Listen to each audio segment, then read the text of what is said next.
They say the body remembers what the mind tries to forget. But mine didn't just remember, it screamed. Every time I moved, my spine reminded me of the night my brother pushed me.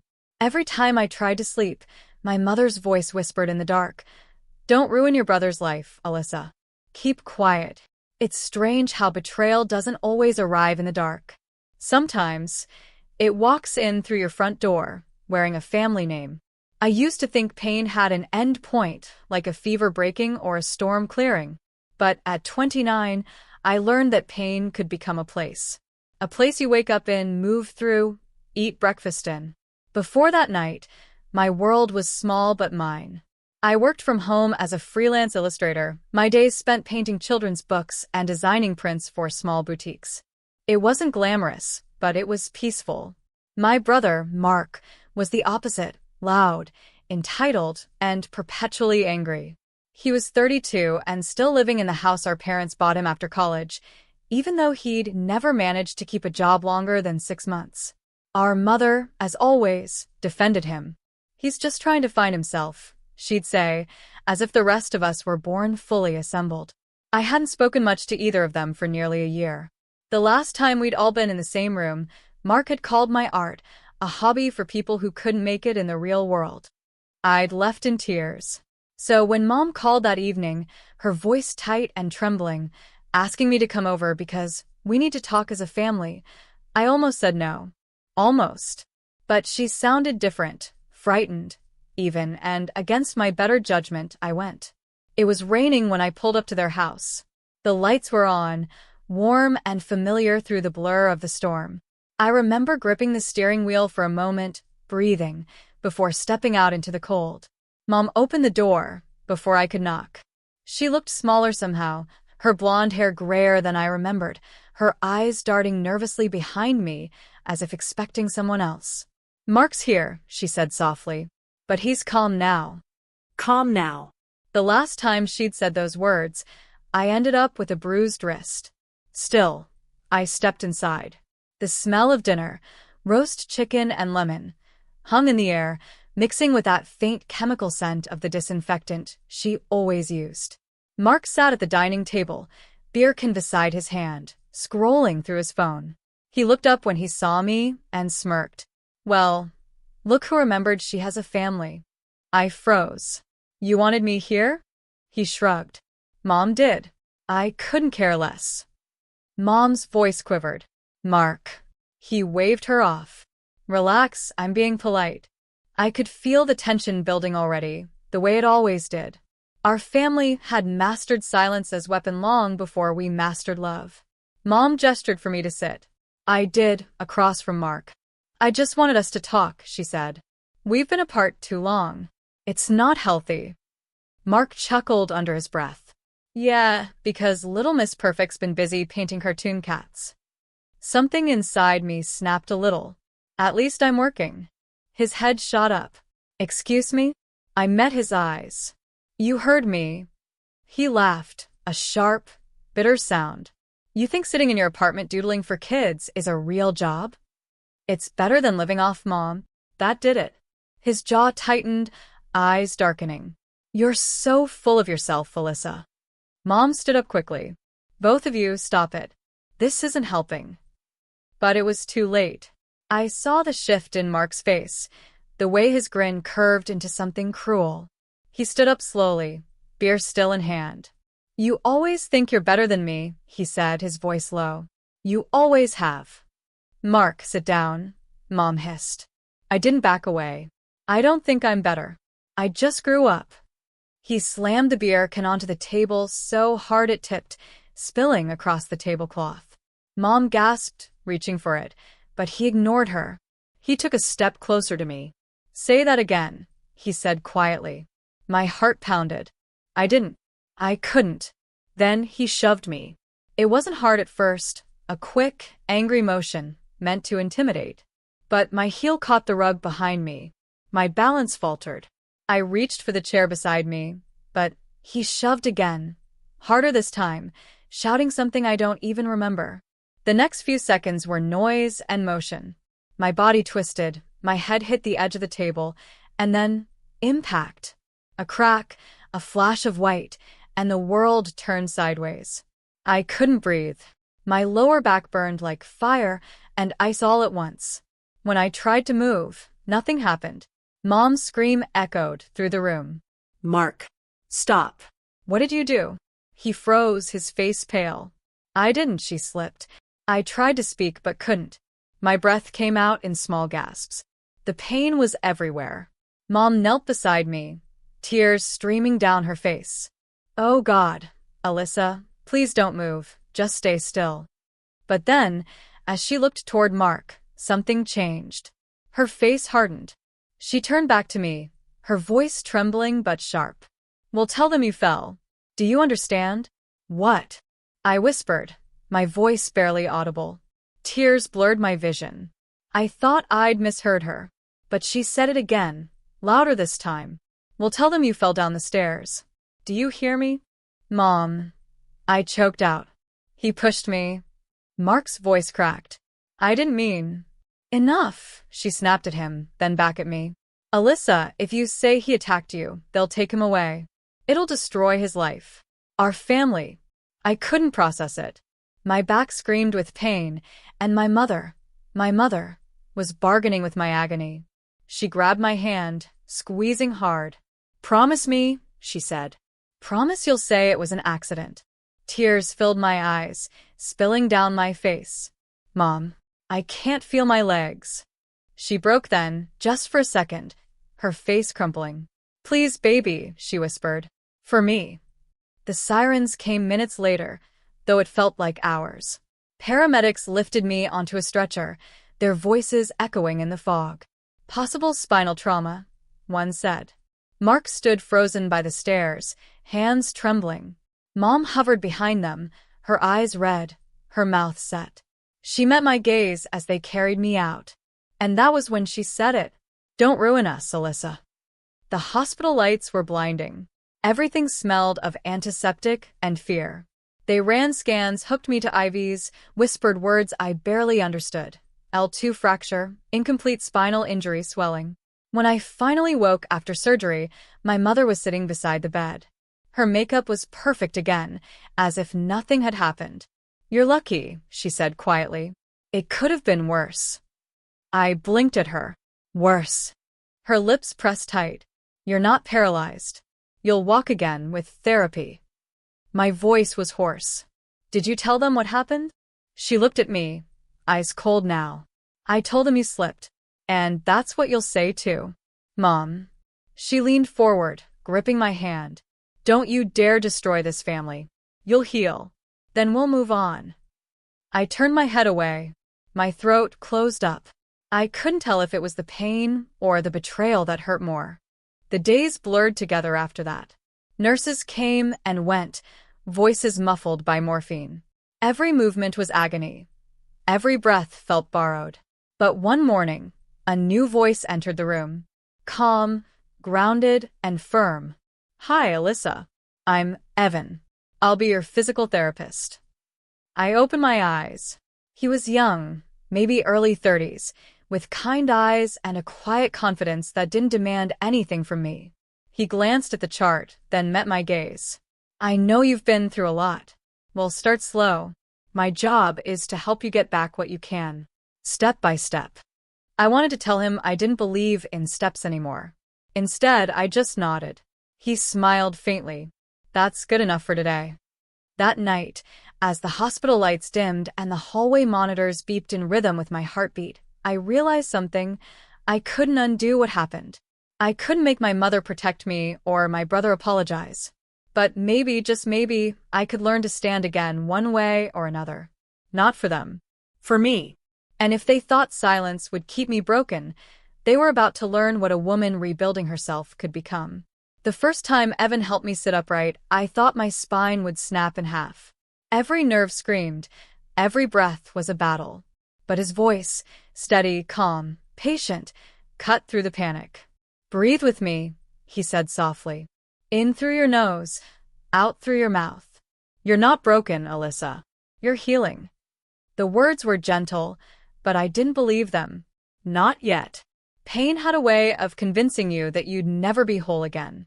For weeks, The hospital became my world, a sterile, humming machine that measured my progress in inches and seconds. Each morning, nurses adjusted my brace, therapists shifted my legs, and I stared at the ceiling tiles, counting breaths instead of dreams. Mom came every afternoon, her perfume filling the room before she even spoke. "How are you feeling today?" she'd ask, voice too bright. "Like my back's on fire," I'd answer. She'd frown, smoothing the blanket as if straightening the sheets could fix me. "You're strong.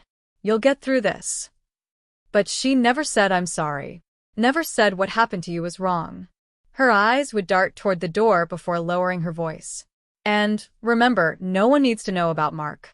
You fell. That's all." I stopped answering after the first week. Silence was safer. Sometimes she'd fill it herself, talking about Mark's new job or how stressed he'd been lately, as though my injury had been a minor family inconvenience instead of a life-altering event. One day, she said, "He feels terrible, you know." I stared at her. "He should."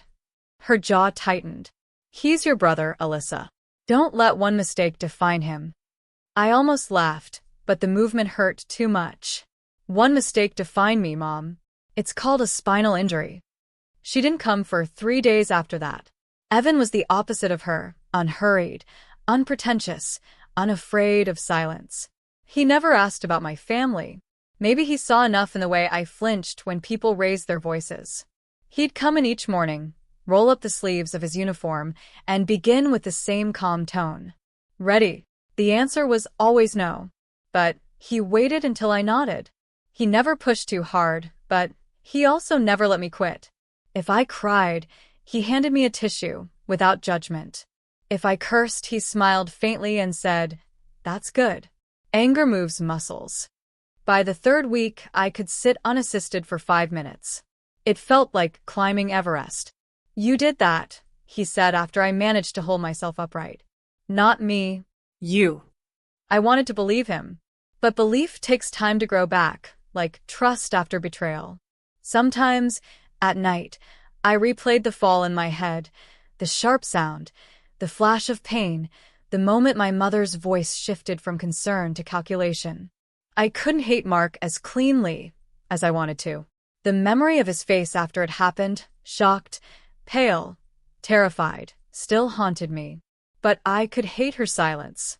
That cold, deliberate denial. When you're lying in a hospital bed, you start measuring love differently. Not in words, but in what people refuse to see. One morning, Evan brought in a small music speaker. "We're trying something different today," he said. He played an old instrumental track, soft piano, a slow rhythm, and began guiding my legs through small movements. The music helped. It made the pain less clinical, more human. At one point, he said quietly, "You used to paint, didn't you?" I frowned. "How do you know?" He smiled. "You talk like someone who notices details. Artists see the world in pieces." I hesitated, then said, "I used to illustrate children's books. I haven't picked up a brush in months." He nodded. "Then that's your first goal. When you can sit without help for 30 minutes, you paint again." I laughed weakly. "You really think I'll want to?" He met my eyes. "I think you'll need to." It took 6 weeks. 6 weeks of trembling arms, sleepless nights, and muscles that screamed in protest. But one quiet afternoon, I sat up alone for half an hour. When Evan returned to check on me, I told him the time. He grinned. "Then you know what that means." He set a small table across my lap with a sketch pad and a box of colored pencils he must have borrowed from the pediatric ward. "Start with something simple," he said. The paper blurred for a moment. My hands shook as I lifted the pencil. I didn't draw a landscape or a person. I drew a line. Just one steady, imperfect line. Then another. And somewhere between the second and third, I started crying. Evan didn't say anything. He just sat in the chair beside me, silent, letting me remember how to breathe again. That night, I texted my mother for the first time in days. I started drawing again. She replied almost immediately. "That's wonderful, honey. Maybe now things can go back to normal." Normal. The word made me nauseous. Because in her world, normal meant pretending. Pretending my brother hadn't broken something in me that doctors couldn't fix. Pretending my silence was love. I stared at the screen, then typed back. Nothing will ever be normal again, Mom. I didn't send it, but I didn't delete it either. Evan noticed the change in me before I did. You're angry, he said one morning, as I gripped the parallel bars tighter than usual. Is that bad? I asked through clenched teeth. It's real, he said simply. Let it stay long enough to turn into fuel. That became our rhythm, movement and honesty.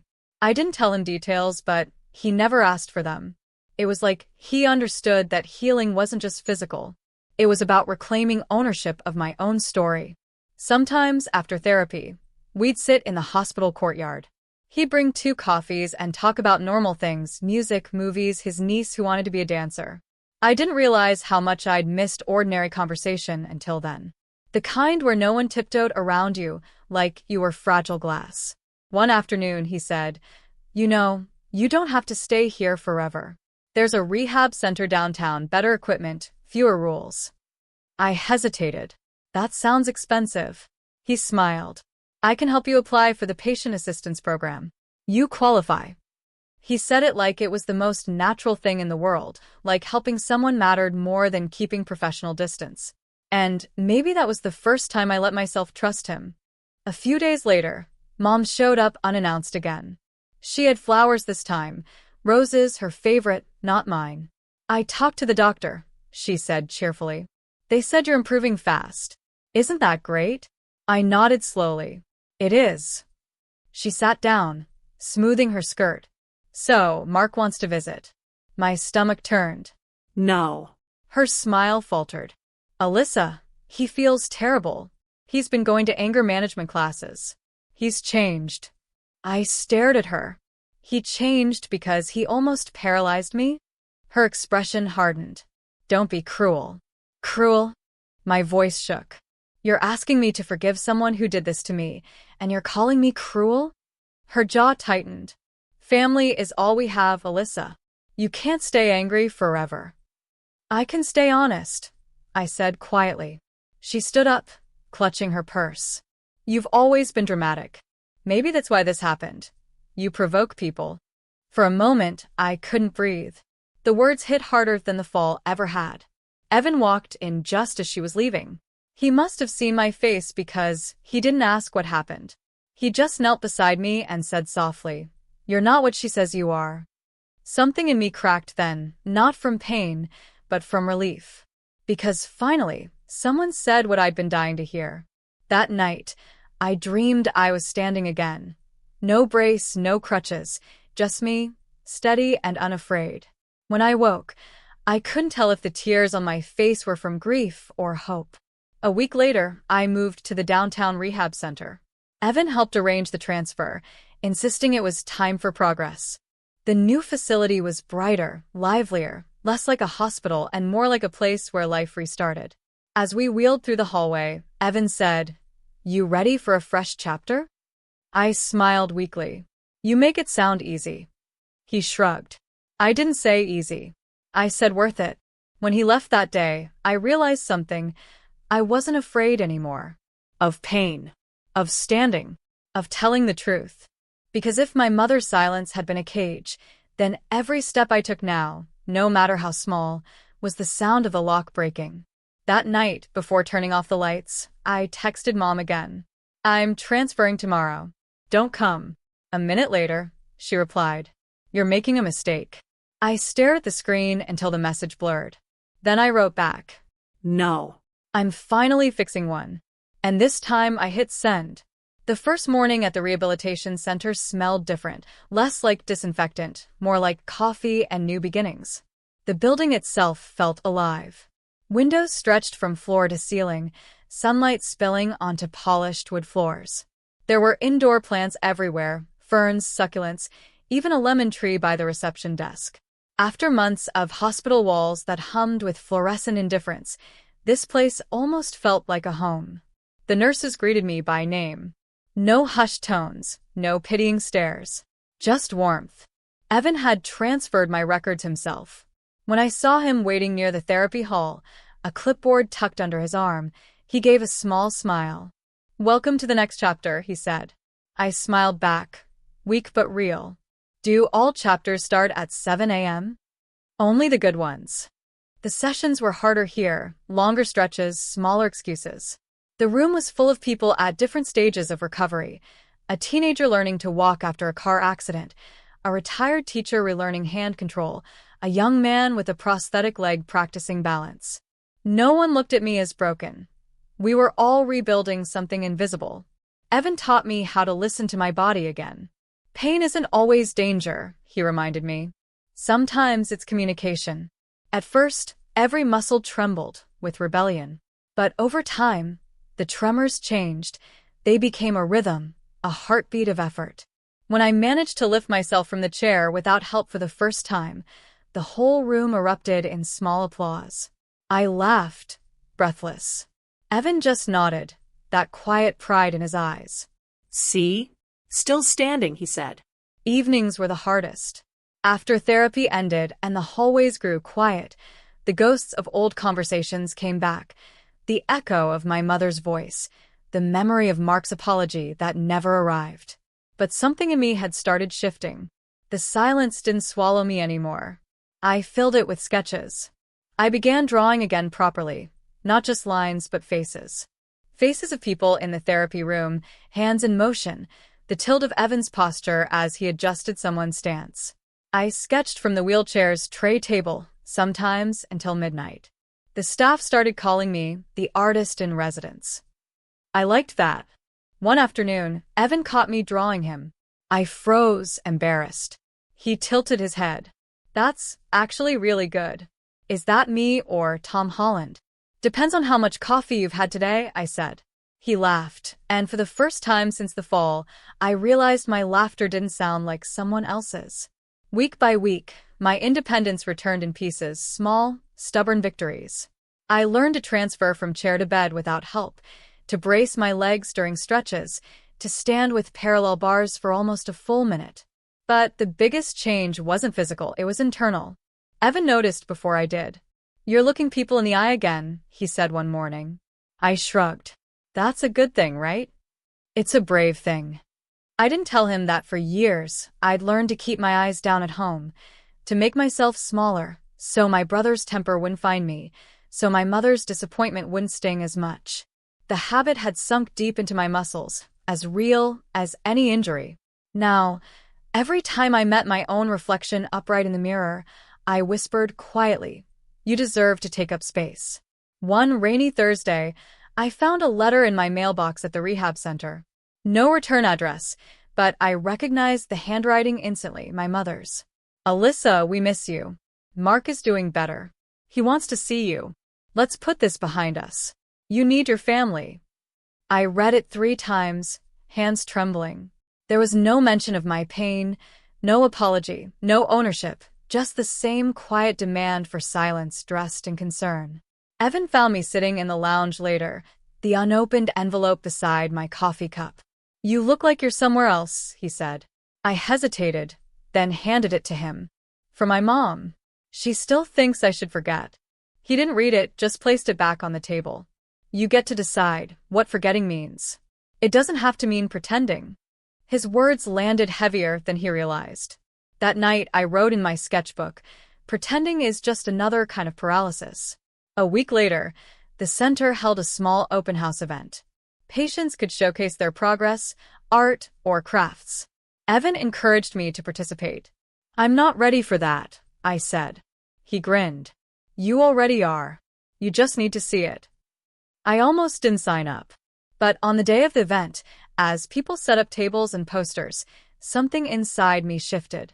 I rolled into the hall with my sketchbook and a handful of finished drawings, portraits of fellow patients, of movement, of strength disguised as fragility.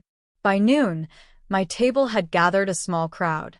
Visitors stopped to look, some asked to buy prints. A woman in her 60s, holding a cane, touched one drawing gently and whispered, "That looks like hope." I smiled. That's exactly what it is. Evan watched from across the room, arms folded, proud. When he walked over later, he said, "Told you." I shook my head. "No, you showed me." As my therapy advanced, I was able to walk short distances with a walker. The first time I crossed the gym floor, the entire staff paused to cheer. My knees shook, my breath hitched, but I kept going. Each step felt like reclaiming a word my mother had stolen from me. Afterward, Evan sat beside me as I cooled down. "You've been waiting for permission your whole life," he said quietly. "You don't need it anymore." I swallowed hard. What if I still want it? "Then give it to yourself," he said simply. That sentence stayed with me. One evening near the end of the month, I found myself alone in the art room long after everyone had left. The rain tapped gently on the windows. My legs still ached, but I felt restless, alive. I opened a fresh canvas and began to paint, not from memory, but from emotion.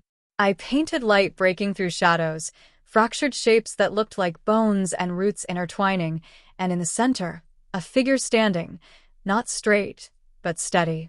When Evan walked in to check on the studio lights, he froze. "That's beautiful," he said. "It's unfinished."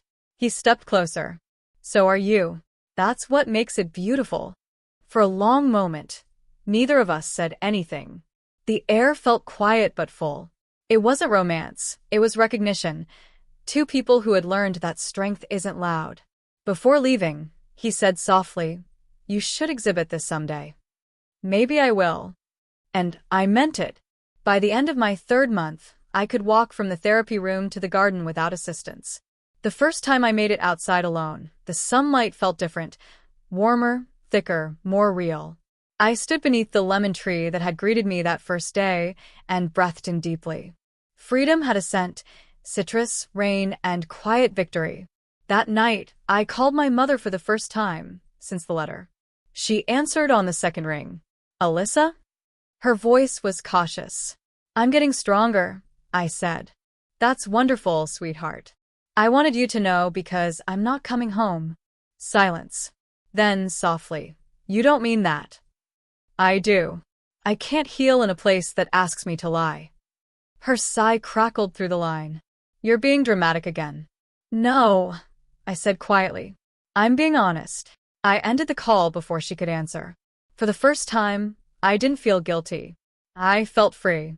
The next morning, Evan noticed the difference in my posture. "You look taller," he said. I laughed. "Maybe I finally believe I can stand." He smiled. "That's the hardest part." As I stepped onto the treadmill for the first time, my reflection caught in the mirror. I barely recognized the woman looking back, hair tied loosely, eyes steady, a faint scar visible at her temple, but no longer defining her. I whispered to her, "You made it." Evan pretended not to hear, but I saw the small smile tug at the corner of his mouth. That evening, the sky outside the center flared orange and gold. I sat by the window, sketchbook open, drawing the horizon. In the distance, two birds lifted from the same branch, flying in different directions. For the first time in a long time, that image didn't feel sad. It felt like truth. Every sunrise felt like a checkpoint now. I'd wake to the sound of birds nesting outside the rehab center windows, stretch until my back ached, and then reach for my sketchbook. The pages had become my therapy long before I could walk. What began as scribbles of motion, hands, bars, the tilt of a wheelchair, had grown into full scenes, people standing again, people healing, people refusing to stay invisible. Dr. Singh, the center's counselor, noticed the change before I did. "You draw freedom," she said one morning as we reviewed my progress notes. "But I think you're really sketching your voice." I smiled faintly. Maybe both. Evan's sessions grew more challenging. He'd replace the walker with light support straps and insisted I take steps unaided, even if it meant stumbling. "Falling forward is still progress," he reminded me. One afternoon, I managed 10 steps before collapsing onto the padded mat, breathless and laughing. He handed me a towel, grinning. "Record-breaking distance." I teased back, "What's the prize?" "More steps tomorrow." I groaned, but inside, the laughter stayed. It was proof I was no longer afraid of the ground. Outside therapy, I began volunteering in the art room for other patients, sketching cards, teaching simple shading techniques. Watching others express what words couldn't say reminded me why I'd chosen art in the first place. It was there that I met Rosa, a quiet woman recovering from a stroke. She could barely speak, but her eyes lit up whenever she saw color. I showed her how to blend pastels with tissue paper, and the first time she managed a sunset, she squeezed my hand in gratitude. Later, when Evan passed by, he whispered, "That's the most you've smiled all week." I shrugged. Maybe healing multiplies when you share it. He nodded. Exactly. A few weeks later, the rehab center held a small exhibition for patient artwork. I nearly backed out, but Rosa begged me to display something, so I submitted one piece, a watercolor I'd painted after my first solo walk. It showed a cracked vase filled with wildflowers. One petal was falling, midair, but the vase still stood tall. During the exhibition, visitors moved slowly along the walls, admiring, whispering. When they stopped at my piece, a woman turned to me and said softly, "That one feels like forgiveness." I froze. She couldn't have known how close that word sat to my chest, heavy and unspoken. Later, Evan found me sitting outside under the lemon tree. "You didn't tell me you submitted that painting," he said. "I didn't want to make it about me." "It already is about you," he replied. "It's survival disguised as art." The wind stirred the leaves, carrying the citrus scent between us. For the first time in months, I realized I didn't just want to survive anymore, I wanted to live. That night, I got an email from a children's publishing company I'd once freelanced for. They'd seen some of my old work on social media and wanted to commission illustrations for a new book, stories about resilience for young readers. When I told Evan the next day, his grin nearly split his face. "That's incredible." I laughed nervously. "I haven't worked since, you know." "Then it's time," he said. "Tell your story through them." His words stayed in my mind. That evening, as I reread the email, I realized what scared me most wasn't returning to work. It was returning to being seen. I'd spent months hiding behind recovery, letting therapy define me. But maybe it was time to let creation define me again. By spring, my sessions had shifted outdoors. The staff wanted us to reconnect with movement beyond the gym. The center's garden was alive with lavender and mint, bees buzzing lazily between blooms. Evan walked beside me as I practiced balance along a gravel path. "How's the book project going?" "Slow," I admitted. "Every sketch turns into something personal. The editor wanted cheerful animals, but I keep drawing people climbing out of holes." He chuckled. "Maybe the world needs both." We stopped by a bench near the pond. I sat, stretching my back carefully. "Do you ever think about going back home?" he asked. I hesitated. Home stopped feeling like home the day they asked me to lie. He nodded, expression serious. "Then build a new one." Something about that sentence felt like permission. A week later, a thick envelope arrived at the front desk. It was from my mother again, this time with a neat return address and heavy stationery. I almost didn't open it. Inside were 2 letters. The first was short, polite. "Your brother's getting married in June. We'd like you to attend. It would mean a lot to him, and to me." The second was from Mark. The handwriting shook. "I'm sorry. I don't expect forgiveness. I just hope you can walk again, and live free from this. You didn't deserve it." My throat closed. The old Alyssa would have torn the letters apart. But now I placed them on my lap and simply breathed. They didn't absolve anything, but they acknowledged it. And sometimes, acknowledgement was the beginning of change. That evening, I showed the letters to Dr. Singh. She read quietly, then asked, "What do you want to do with them?" "I don't know," I whispered. "Part of me wants to burn them. Another part wants to frame them." She smiled gently. "Maybe keep them until you decide. You're allowed to wait." For once, waiting didn't feel like weakness. Days grew longer, therapy hours shorter. My body moved with a rhythm that used to belong only to others. Every step still carried memory, but it no longer hurt the same way. Sometimes I'd catch Evan watching me during sessions, not as a patient, but as a person learning how to live again.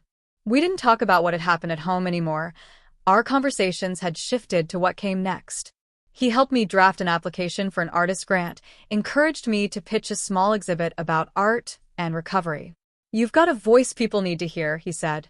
I shook my head. "I'm not a speaker." Then paint it, he replied. So I did. My new series was called Gravity Lessons. Each canvas depicted fragments of weight and release, hands gripping bars, shadows stretching into light, a spine made of flowers instead of bone. When I showed them to Dr. Singh, she whispered, "These aren't paintings, Alyssa. They're testimony." That word lingered in me. Testimony. Not accusation. Not revenge. Just truth in color. In early summer, the publishing house invited me to present at a local school. The theme was resilience through art. I almost refused, but Evan talked me into it. Kids don't need perfection, he said. They need proof. So, 2 months later, I stood in a classroom surrounded by bright paper murals and curious faces. My cane leaned beside me, visible and unapologetic. I showed the children my drawings of animals with mended wings and told them how sometimes broken things still fly. Afterward, a little girl with freckles raised her hand. "Did you ever stop being scared?" she asked. I paused. "No," I said honestly. But I learned that bravery isn't the absence of fear. It's standing up even when your knees still shake. The teachers clapped. The kids beamed. And for the first time since that night months ago, I felt proud of the woman standing in front of them. When I returned to the rehab center that evening, Evan was waiting near the entrance. "How'd it go?" I smiled. "I think I gave my first real speech." He grinned. See? "Told you the world needed your voice." I laughed. "You were right. Don't let it go to your head." "Too late," he said, pretending to bow. Later that night, alone in my room, I reread Mark's letter again. I still couldn't forgive him. Not yet. But the words didn't sting the way they once had. I took out a blank page and began sketching, a man handing over a heavy stone, and a woman walking away lighter. When the drawing was finished, I wrote beneath it, "Forgiveness doesn't mean return. It means release." Summer heat rolled through the city, filling the evenings with the smell of jasmine and asphalt. My discharge date approached. Dr. Singh congratulated me, the staff threw a small party, and Evan gave me a lemon sapling in a ceramic pot. "So you never forget where you found sunlight," he said. I traced the leaves with my fingers, smiling.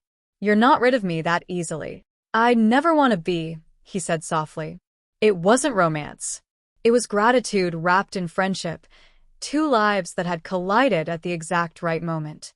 That night, I placed the sapling by my window. Moonlight touched its smallest leaf, and for the first time since my fall, I whispered a thank you to the pain that had forced me to rebuild, to the silence that had taught me the value of truth, and to the people who had stayed. Tomorrow, I would walk out of this place on my own 2 feet.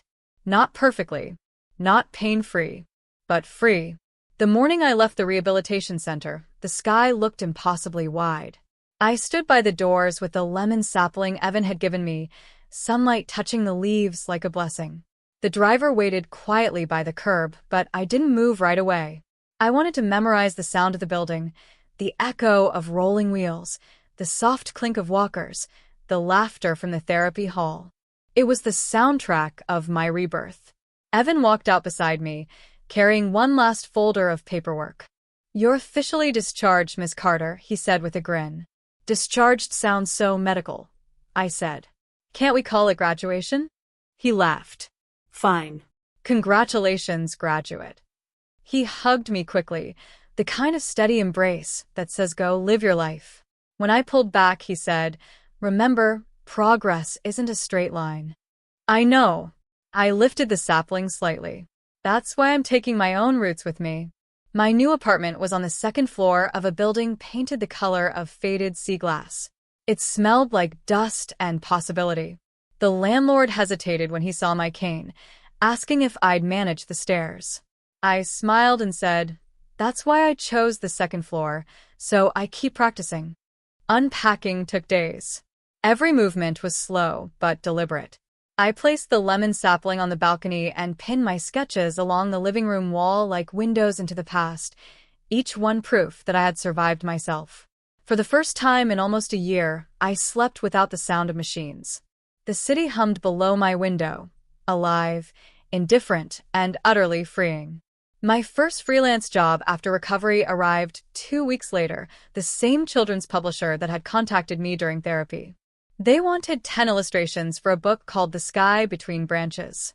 The story was about a bird who forgets how to fly after storm. When I read the manuscript, I had to set it down halfway through. It felt like someone had written my own story in feathers and clouds. I drew slowly, lovingly. Each wing beat, each gust of wind became an act of defiance. When I sent the final files, the editor replied, "These aren't just drawings, Alyssa. They're healing on paper." I cried quietly at my desk. Healing had finally paid the bills. Summer bled into early autumn, and with it came a letter from the local art collective. They were hosting an exhibit titled Silent Voices, a showcase for artists who'd used creativity to process trauma. They invited me to contribute. The old me would have declined, terrified of attention. But the woman standing in my small sunlit kitchen that day wasn't afraid of being seen anymore. I emailed back a single line. I'd be honored. Preparing for the exhibit became its own kind of therapy. I worked for weeks, often late into the night, surrounded by music, the smell of paint, and the gentle buzz of city life outside. The centerpiece painting was the hardest. I called it Echoes Don't Break Bones. It showed a woman made of fractured glass, her back illuminated from within, bending but never collapsing. The light spilled from her spine like sunrise through shattered windows. When I finished, I sat back and whispered, "You're allowed to shine, even where you cracked." A month before the exhibit, my phone rang with an unfamiliar number. "Hi, Alyssa?" It was Mark. His voice sounded smaller than I remembered. I froze. "How did you get my number?" "Mom gave it to me. I just wanted to say thank you for not ruining my life." There it was, the same old language, wrapped in guilt instead of apology. "I didn't protect you, Mark," I said evenly. "I protected myself from you." He was silent for a long time. Finally, he said, "I'm sober now. Getting married helped. I'm trying." "I hope that's true," I said. "But trying doesn't erase what happened." "I know," he whispered. "I just needed you to hear it. And for once, that was enough." I hung up not angry, not relieved, just lighter, as if an invisible rope had finally been cut. 2 weeks later, my mother called. "I heard you're part of some art show," she said cautiously. "The papers mention local artists sharing personal experiences." "It's true." "Alyssa, are you sure that's wise? People might ask questions." "They already do, Mom. They just whisper instead of listen." "I'm tired of whispers." She sighed, long and weary. "You always had to turn everything into a statement." I smiled sadly. Maybe because silence almost killed me. She didn't respond. Before hanging up, I said gently, "You can come if you want, but don't expect me to protect your version of the story anymore." The line went dead. That was the last conversation we'd have before the opening night. The exhibit opened on a crisp October evening. The gallery smelled of varnish and coffee. Strings of light ran along the ceiling like constellations. My paintings hung near the center, colors and shadows stitched together in quiet defiance. People drifted from piece to piece, murmuring softly. A journalist asked if my work was autobiographical. I smiled and said, "It's about standing up after you're told to stay down." Evan showed up just before closing. He wore the same calm expression he'd had on my first day of therapy, but his eyes held pride this time. "You did it," he said, glancing around at the crowd. "We did it," I corrected. He laughed. "All I did was hand you a few resistance bands." "You handed me courage," I said. He looked like he wanted to argue, then stopped. "Fair enough." After everyone left, I stayed behind in the gallery's quiet hum. The last painting still glowed faintly under the lights. Echoes Don't Break Bones. I realized I wasn't scared of that title anymore. A voice came from the doorway. "Beautiful work." It was my mother.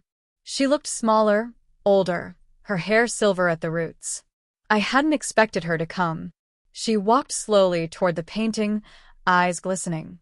"That's you," she said softly. "Yes," I replied. "It's me now." For a moment, neither of us spoke. Then she said, "I should have protected you, The words were almost a whisper, but they landed like thunder. "I know," I said quietly, "and I should have protected myself sooner." She nodded, tears streaking her makeup. "I don't deserve forgiveness." "Maybe not," I said gently, "but I deserve peace. That's why I'm here." She reached out, but I didn't step closer or back. I just let the distance exist, measured, honest, real. Then she turned and walked away, leaving the faint scent of roses behind. I stood in the silence for a long time, and for the first time, it didn't feel empty. It felt earned. When I returned home that night, I placed the exhibit's program beside the lemon sapling. It had grown taller, small buds forming at the tips. I traced one with my finger, thinking about roots and regrowth, how some things survive storms simply by choosing to bend. I opened my journal and wrote. I thought silence was loyalty. It was survival. But truth is the only thing that ever healed me. Then I signed my name beneath it. No pseudonym, no initials. Just Alyssa Carter. In the following weeks, articles about the exhibit circulated online. People sent messages, some strangers, some old friends, sharing their own stories of silence and courage. One woman wrote, "Your painting gave me words I didn't have." I read every message, heart heavy and full. For years, I'd been told that my pain should stay private, that it would shame the family. But now it was helping others find their voice. That was the opposite of shame. It was grace. Evan emailed a few days later. "Proud doesn't begin to cover it." I replied, "Neither does thank you." Winter came early that year. I spent it painting near the window, watching frost trace patterns on the glass. My spine still ached some mornings, but the ache no longer defined me. It simply reminded me of how far I'd come. The lemon tree bloomed for the first time in December. Tiny white blossoms opened, filling the room with citrus and sunlight. I laughed out loud, half in disbelief. When I texted a photo to Evan, he replied instantly, "Told you it would find its light." And for once, I didn't argue. I still carry the cane. Some days my steps are strong, others hesitant. But each one is mine. I don't know if my family will ever fully understand what they did, or what they lost. But I finally understand what I gained, the power to tell my story without permission. Maybe that's all healing really is, learning that your truth doesn't need anyone's approval to exist. The night before New Year's, I stood on my balcony, city lights shimmering like tiny promises below. I held the lemon tree close and whispered, "We made it." And the wind, soft and forgiving, seemed to answer back, "Yes, you did." The weeks after the exhibit felt like walking into a different kind of light. People I'd never met began reaching out, students, artists, survivors, some with shaky handwriting, others with long emails that began the same way. "I saw your painting." Each message carried a piece of my own story inside it. Brokenness, rebuilding, fear, and hope stitched together like the seams of a scar. At first, I tried to answer everyone. Then I realized I didn't have to fix their pain. Sometimes, listening was enough. My silence used to be surrender. Now, it was empathy. In February, the publishing company released The Sky Between Branches with my illustrations. On the back cover, in small letters, it read, "Art by Alyssa Carter." Seeing my name in print didn't feel like pride, it felt like coming home. At the book launch, a journalist asked if I'd always wanted to work with stories about healing. I hesitated, then said, "I think stories about healing find you when you're finally ready to tell them." Evan was there too. He stood at the back of the room, smiling like a proud coach at a victory lap he'd quietly trained me for. Afterward, he handed me a small gift, a paintbrush engraved with the words, "Keep rebuilding." "Realize you're part of this story, right?" He chuckled. "Only the background details. You're the main subject." For once, I didn't argue. He was right. Spring came early that year. The lemon tree thrived, heavy with small fruit. I started renting a corner studio in the same district where the exhibit had been held, a small space with tall windows and cracked concrete floors. I wanted to create art that was about more than pain. So I began a series called People in Motion. Every piece captured a moment of perseverance, a child learning to swim, a man carrying groceries on prosthetic legs, a woman laughing mid-cry. When a local magazine featured the collection, they called it a visual language of survival. The phrase made me smile. It sounded exactly like what I'd been trying to paint. One afternoon, I received a letter forwarded through the gallery. The handwriting was familiar, careful, almost formal. It was from my mother. "Alyssa, I saw your paintings in the paper. I didn't understand before. Maybe I still don't. But I'm proud of what you've done. Your father would have been too." It was the first kind thing she'd said in years. I read it twice before folding it neatly and placing it between the pages of my sketchbook. Evan's words echoed in my head. You get to decide what forgiveness means. Maybe this was it, not erasing the past, but letting it rest quietly where it could no longer reach me. That summer, the art collective invited me to teach a weekend workshop for trauma survivors. The idea terrified me. I wasn't a teacher, I told them. They said, "You don't need to be. You just have to be real." So, I did it. The first morning, 10 people sat in a circle, each holding a blank canvas. Some had visible scars. Others carried ones no one could see. I started by saying, "You don't have to draw beauty. Just draw truth." For hours, we painted together, colors spilling like confession. A young man drew an empty chair. A middle-aged woman painted a door half open. When one participant broke down crying, the others didn't rush to comfort her. They just stayed beside her, brushes moving in quiet solidarity. When it ended, one woman hugged me and whispered, "I didn't know art could be a voice." I smiled. It's not art that speaks. It's courage disguised as color. That night, I walked home under a sky streaked with pink and orange, and for the first time, I felt that my pain had turned into purpose. A few months later, I was invited to a national conference on mental health and creativity. They wanted me to speak about how art helped me heal. My first instinct was panic. Public speaking had never been my strength. But then I remembered that little girl from the school who asked if I ever stopped being scared. Maybe courage wasn't about not being scared, it was about walking on stage anyway. So I agreed. When the day came, I wore a simple blue dress and carried the cane that had become both companion and symbol. My hands trembled as I stepped to the microphone. The room quieted. "I used to think silence was safety," I began. "I learned it's just another kind of pain." Art became the language my fear couldn't speak. I told them about the first shaky sketches, the lemon tree, the small victories that felt bigger than mountains. I didn't mention names, or places, or family drama. I just told the truth that belonged to me. When I finished, there was a moment of stillness, then a standing ovation that felt like forgiveness in motion. Afterward, a young reporter approached me. "Do you ever regret speaking up?" she asked. I thought about my mother, about Mark, about the night that started it all. Then I said, "No. Regret lives in silence. Truth breathes." The months that followed were full of quiet success. My art began traveling to exhibitions in other cities.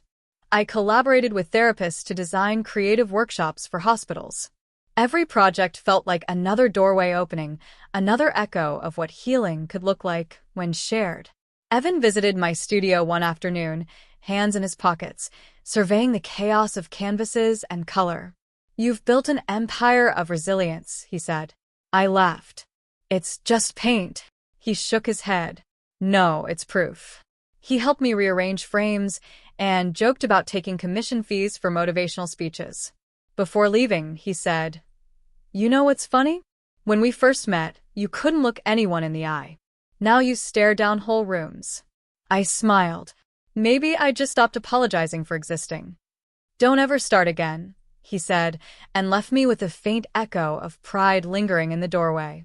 As the year drew to a close, I received an invitation from my hometown museum. They wanted to feature Echoes Don't Break Bones in a permanent display on artists of resilience. At first, I hesitated. Returning there felt like reopening an old wound. But then I remembered the painting's light, the fractured glass that refused to dim, and I knew I had to go. When I arrived, the curator led me to the display room. The painting hung alone on a pale wall, illuminated softly from above. The plaque beneath read, "Alyssa Carter, 2024, Echoes Don't Break Bones, a study in survival. Standing there, I thought about that night long ago, the one that fractured everything. And I realized I wasn't remembering it with pain anymore. I was remembering it with distance, like an echo fading across a canyon. My mother didn't attend the unveiling, but she sent flowers. White lilies, my childhood favorite. The card read simply, "For the strength I didn't have, but you did." I placed the card behind the frame. That's where it belonged. Part of the story, but not the whole of it. Back home, I opened the windows wide and let the cool air rush in. The lemon tree had grown tall enough to reach the balcony railing, tiny yellow fruit gleaming in the dusk. I made tea from one of the lemons, smiling at the sour-sweet balance on my tongue. I sat down to sketch again, not for work, not for anyone else. Just for me. The drawing was simple, a spine made of tree roots, strong, winding upward, leaves curling toward light. Beneath it I wrote, "Not broken, replanted." For years, I'd believed my worth had to be proven to others, to my family, to the world, even to myself. But the truth was simpler. My existence, my healing, my voice were enough. That night, before turning off the lights, I opened my journal to the last page. Some people will never apologize. Some wounds will never be erased. But life goes on, not perfectly, but honestly. And that's enough. I closed the journal, exhaled slowly, and for the first time in a long while, I didn't feel like I was surviving anymore. I was simply living. It's been 5 years since I last set foot inside a hospital. I still walk with a cane on rainy days, and my back aches when I paint too long. But those are the smallest reminders of the biggest miracle. I'm still here, and I'm free. The world I built after the pain looks nothing like the one that broke me. My days start with sunlight, not shouting. My mornings smell like coffee and citrus from the lemon tree that refuses to stop growing. Sometimes I think about how much of healing is repetition. You water what once died. You speak what once went unsaid. You love the parts of yourself that used to terrify you. And somewhere between all that, you wake up one morning and realize you're happy.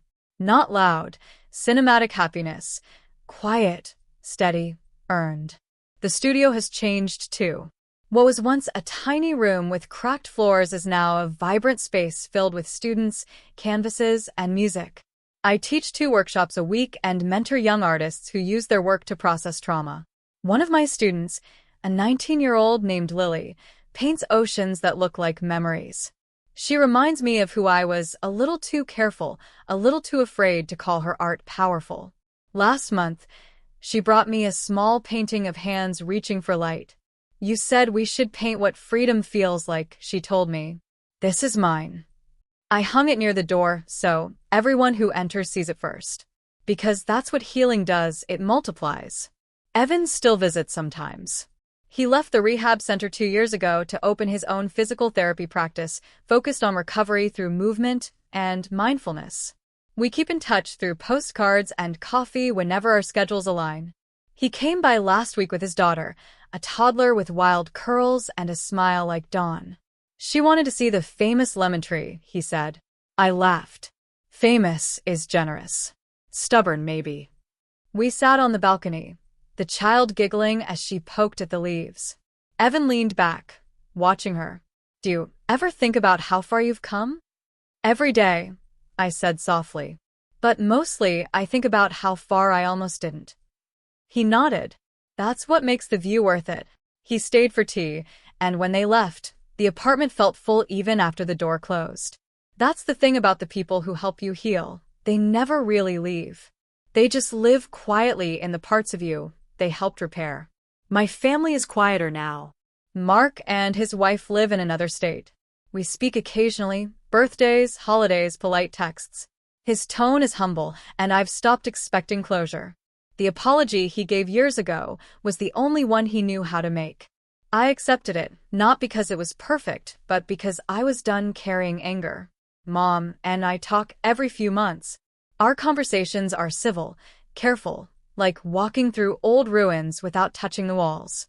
She asks about my work, I tell her about new projects. Sometimes, when her voice trembles, I wonder if she misses the version of me who stayed silent. But that version is gone. I buried her gently, with gratitude.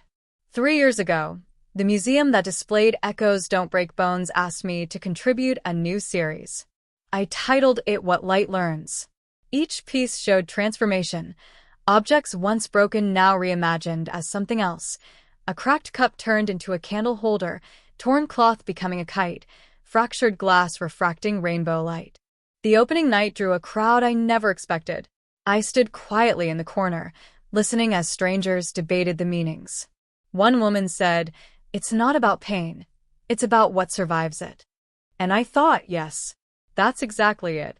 After the show, a teenage girl approached me shyly. "My mom said your first painting helped her leave a bad situation," she whispered. "She wanted me to thank you." I hugged her, tears blurring the edges of the moment. Healing had gone full circle. Mine had helped someone else start theirs. Last winter, I bought a small cabin an hour outside the city.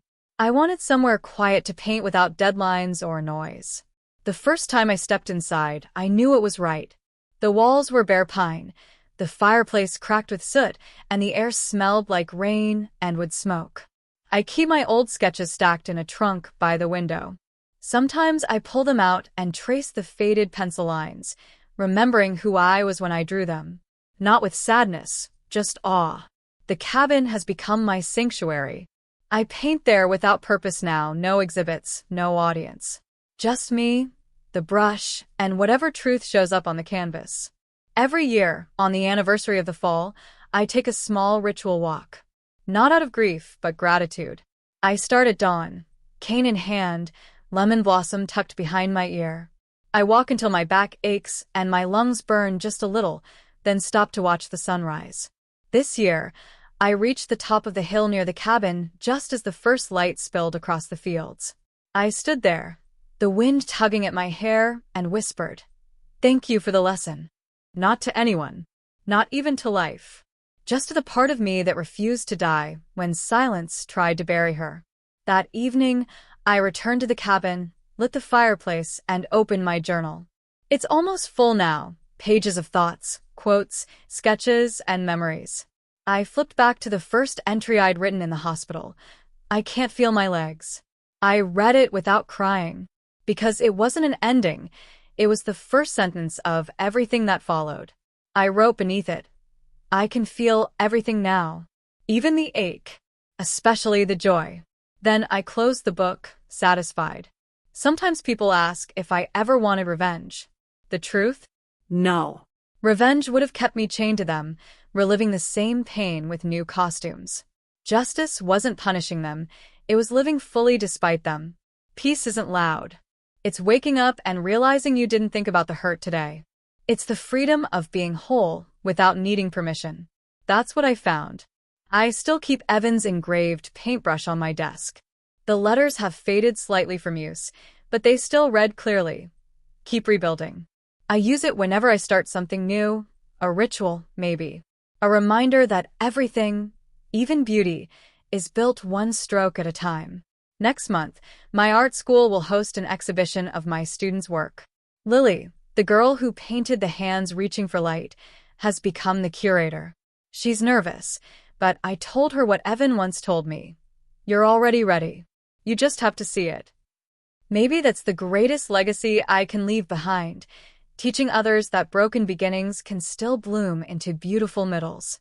On the 5th anniversary of my recovery, the local newspaper ran a feature titled, "Alyssa Carter, Painting the Language of Resilience." They asked what I'd tell my younger self if I could. I said, I'd tell her that the fall wasn't the end. It was the beginning of her standing taller than she ever imagined. When I saw the article, I clipped it out and taped it to the inside of my studio cabinet. Not for pride, but for perspective. Because every time I doubt myself, I want to remember, I became my own proof. Tonight, the city hums outside my window, the lemon tree swaying in the warm air.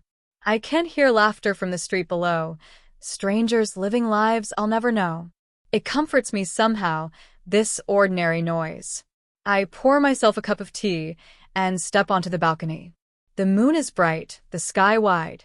I hold my cane loosely, but I don't lean on it. I stand for a long time, feeling the cool air on my face, my heartbeat steady and sure. Then, softly, I whisper to the night, "You kept quiet once. Look at you now." And the world answers, not with applause or thunder, but with the simple, sacred stillness of peace.